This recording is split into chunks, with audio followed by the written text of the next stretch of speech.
स्वागत है दोस्तों स्टडी फॉर यूपीएससी में। हम लोग इकोनॉमी में अभी तक पार्ट 32 देख लिए थे। अभी पार्ट 33 है जिसमें हम लोग इन्फ्लेशन चैप्टर को ख़त्म करेंगे। ठीक है, 2 लेक्चर इस इन्फ्लेशन से हो चुका था, अब ये तीसरा लेक्चर, ये लास्ट लेक्चर है। देखिए, तो इसमें हम लोग इन्फ्लेशन का टाइप देखे थे, तो एक और टाइप देखते हैं जिसका नाम है core inflation versus headline inflation. तो देखिए, पहले हम लोग हेडलाइन इन्फ्लेशन देख लेते हैं कि क्या होता है। तो अगर देश में सभी वस्तुओं और सेवाओं की कीमतों में औसत वृद्धि को अगर दिखाया जा रहा है तो वो आपको क्या हो जाएगा, हेडलाइन इन्फ्लेशन। यानी कि हेडलाइन इन्फ्लेशन का क्या मतलब हो गया कि देश में सभी वस्तुओं और सेवाओं की कीमतों में औसत वृद्धि। इसमें आपको खाद्य पदार्थ शामिल होंगे, ईंधन शामिल होगा, बिजली, परिवहन, शिक्षा, कपड़ा, सेवाएं इत्यादि। यानी कि जो सामान्य जनता है उसके लिए जो आंकड़े जारी किए जाते हैं वो आपको हेडलाइन इन्फ्लेशन होता है। यानी इसमें सब चीज़ शामिल है, खाद्य पदार्थ, ईंधन, परिवहन, बिजली, शिक्षा, कपड़े, वस्तु और सेवाएं, दोनों का दोनों चीज़ शामिल होता है।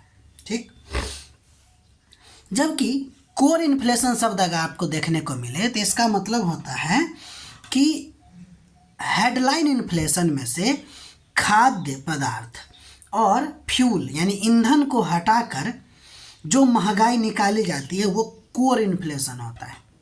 ठीक है, तो कोर इन्फ्लेशन और हेडलाइन इन्फ्लेशन मतलब, देखिए, हेडलाइन इन्फ्लेशन का मतलब देश में जितने भी वस्तु हैं और जितने भी सेवाएं हैं उसके कीमतों में जो औसत वृद्धि है।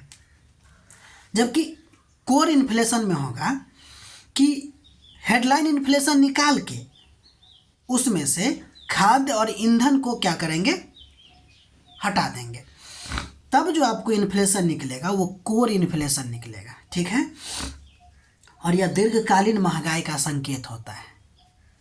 ठीक, तो बेसिक डिफरेंस दोनों में क्या है? तो देखिए, बेसिक डिफरेंस ये है कि हेडलाइन इन्फ्लेशन में फूड शामिल होता है जबकि कोर इन्फ्लेशन में फूड शामिल नहीं होता। फ्यूल शामिल हेडलाइन इन्फ्लेशन में होता है जबकि कोर में नहीं होता। वही डिफरेंस आपको परिभाषा के आधार पर ही बताएं। अगर हम इस अस्थिरता की बात करें तो हेडलाइन इन्फ्लेशन बहुत ज़्यादा अस्थिर होता है जबकि ये आपको कम अस्थिर होता है। यानी कि ज़्यादा स्थिरता इसमें होती है और ये ज़्यादा अस्थिरता इसमें होती है।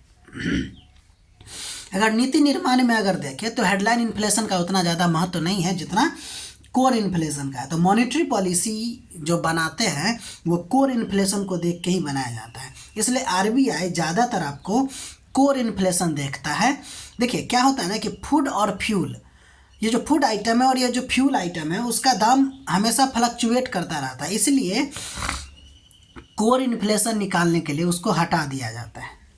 अब देखिए, इन्फ्लेशन का ग्रोथ और अनएम्प्लॉयमेंट से रिलेशन होता है, ये आपको हम पहले भी बताए हैं और यहाँ भी। तो 2 बात ध्यान रखिएगा, अगर हम ग्रोथ और इन्फ्लेशन की बात करें तो इसमें सीधा रिलेशन होता है कि अगर ग्रोथ आएगी तो उसके साथ साथ इन्फ्लेशन भी आएगा। और अगर हम अनएम्प्लॉयमेंट की बात करें तो उसमें उल्टा संबंध होता है। यानी कि अगर आपको अनएम्प्लॉयमेंट कम करना है तो कम करने पर क्या होता है कि इन्फ्लेशन आता ही है, ये बात को ध्यान रखिएगा। यानी कि जब ग्रोथ आती है तो इन्फ्लेशन आता है और जब ग्रोथ होगा तो क्या होगा कि आपको एम्प्लॉयमेंट बढ़ेगी। ठीक है ना, और एम्प्लॉयमेंट बढ़ेगी इसका मतलब क्या, अनएम्प्लॉयमेंट कम होगा। तो अगर अनएम्प्लॉयमेंट कम होगा तो इन्फ्लेशन आता है क्योंकि सबके पास पैसा आ जाती है, सब खरीदने लगता है बहुत सारा चीज़, तो वस्तु का महंगाई बढ़ जाता है। ठीक है, अब देखिए, एक वक्र होता है जिसका नाम है फिलिप्स वक्र, जो आपको इन्फ्लेशन और अनएम्प्लॉयमेंट के बीच में बताता है कि ये रिवर्स रिलेशन होता है, इसका उल्टा संबंध होता है। सिंपल सी बात है, अगर आपको देखिए, इन्फ्लेशन अगर बढ़ रहा है इसका मतलब क्या है कि अनएम्प्लॉयमेंट उल्टा है ना, तो घट रहा है। ठीक है, अब देखिए, हमारे यहाँ इन्फ्लेशन को लेकर आपको कुछ टारगेट रखा गया, इसी को कहते हैं कि भारत में मुद्रास्फीति लक्ष्यीकरण नीति। टारगेटिंग इन इंडिया क्या है, इन्फ्लेशन टारगेट क्या है हमारे यहाँ, तो देखिए पहली बात तो इन्फ्लेशन टारगेट एक मॉनेटरी फ्रेमवर्क के अंतर्गत आता है। तो यह एक मॉनेटरी पॉलिसी फ्रेमवर्क है जिसमें आरबीआई का मुख्य लक्ष्य होता है महंगाई को एक निश्चित लक्ष्य के भीतर बनाए रखना, यानी कि एक लक्ष्य निर्धारित करता है और इसी के भीतर वो निर्धारित करके रखता है कि इससे ज़्यादा या इससे कम नहीं होना चाहिए। ठीक है, भारत में ये जो इन्फ्लेशन टारगेट का जो नीति है ना, वो आपको औपचारिक रूप से 2016 में शुरू हुआ था, इस बात को भूलिएगा नहीं। और भारत में लक्ष्य है क्या चीज़ का, इन्फ्लेशन टारगेट का 4% है ±2, ये ध्यान रखिएगा, लक्ष्य कितना 4% का है। ठीक है, और इसका निर्धारण ध्यान देखिएगा कि केंद्र सरकार करता है, यानी कि भारत में इन्फ्लेशन टारगेटिंग जो है वो आपको केंद्र सरकार के द्वारा किया जाता है, बाकी इस पे आरबीआई नियंत्रण करने का कोशिश करता है। ठीक है, और इस लक्ष्य की जो प्राप्ति का उत्तरदायित्व है वो आपको 6 सदस्यों की समिति जिसको कहते हैं एमपीसी यानी कि मॉनेटरी पॉलिसी कमेटी, वो इस लक्ष्य का क्या करता है कि प्राप्ति के लिए उत्तरदायी होता है। इसका पदेन सभापति आपको आरबीआई का गवर्नर होता है, यानी कि मॉनेटरी पॉलिसी कमेटी का जो सभापति होता है वो आरबीआई का गवर्नर होता है। और इसमें टोटल 6 मेंबर होते हैं जिसमें 3 आरबीआई से और 3 राज्य यानी कि सरकार के द्वारा नियुक्त किया जाता है। ठीक है, तो मतलब कि इन्फ्लेशन टारगेट जो हमारे यहाँ वो 4% है और इसका निर्धारण केंद्र सरकार किया है, और जबकि इस लक्ष्य 4% ही रहे, इसकी प्राप्ति के लिए जो उत्तरदायित्व दिया गया है वो एमपीसी को दिया गया, यानी कि मॉनेटरी पॉलिसी कमेटी को दिया गया है, जिसमें टोटल 6 सदस्य होते हैं और इसका काम होता है रेपो रेट तय करना और इन्फ्लेशन को कंट्रोल करना।